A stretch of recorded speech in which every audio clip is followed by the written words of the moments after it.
હા બોલો. નમસ્તે. બોલો બોલો સાહેબ. કાચ ખોલો નાખો. કઈ ખુશીમાં? હા બતાવો, લેખિતમાં હુકમ બતાવો મને. નહીં, હું વકીલ છું. તમે વકીલને રોકવાનો પરિપત્ર હોય તો બતાવો. નહીં, હું અત્યારે એડવોકેટ છું, મારા યુનિફોર્મમાં છું. તમે વકીલને રોકવાનો હુકમ હોય તો બતાવો, નહીતર પછી હું તમારા વિરુદ્ધ ફરિયાદ કરીશ. તમને હુકમ હશે એ સ્વીકારો. હું એડવોકેટ છું. નહીં, હું એડવોકેટ છું, યુનિફોર્મમાં છું. હું અમારા ક્લાયન્ટ માટે જાઉં છું. વકીલને રોકવાનો તમને કોઈ સત્તા હોય તો તમે મને પરિપત્ર બતાવો. હું ધારાસભ્ય છું, હું ગુજરાતનો નાગરિક છું, એ બધું બરાબર છે. આજે હું વકીલ છું, બરાબર છે, પણ હું એડવોકેટ છું, હું મારા યુનિફોર્મમાં છું. ના ના, મજબૂરી શું કામ છે? તમે કાયદા પ્રમાણે હાલો ને, કાયદા પ્રમાણે હાલો. મજબૂરી શું કામ?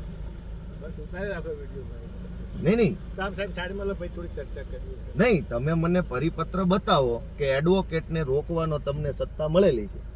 તમારા સાહેબને પૂછી લો કે એ યુનિફોર્મમાં આવ્યા છે. તમે એને પૂછો, યુનિફોર્મમાં છે, એડવોકેટ છે, ક્લાયન્ટ માટે, અમારા ક્લાયન્ટ માટે હું જાઉં છું. તમારે વકીલને રોકવાની સત્તા હોય તો લેખિત પરિપત્ર મને બતાવો. એ 2 કલાક ઉભા રહીએ. હાલો હાલો હાલો હાલો.